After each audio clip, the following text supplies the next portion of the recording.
మనం గమనించడం మొదలు పెడితే సాధన మొదలు పెట్టబోయే ముందుగా ఎలా ఉంది శరీర స్థితి, శ్వాస అనేది తెలిసిద్ది. ఒక విధంగా చేస్తూ ఉండగా ఎలా ఉంది, మొదలుపెట్టి చేస్తూ ఉండగా ఎలా అనేది ఆ మారిపోయిన వ్యత్యాసం, డిఫరెన్స్ అది తెలిసిద్ది.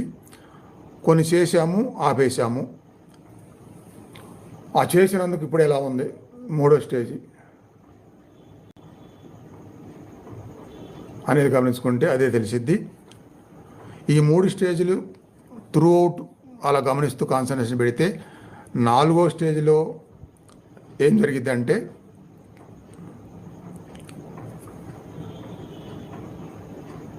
ఆ గమనింపు మీద ఏకాగ్రత పెరిగిపోయి ఇంకా ధ్యానంలో ఏకాగ్రతగా లయం అవడం అనేది జరిగిపోయింది ముందు చేసినందువల్ల 4 స్టేజ్లో. ఈ 4వ స్టేజీ కోసమే ప్రతిరోజు చేసే సాధన క్రమం ఉంటుంది అన్నమాట.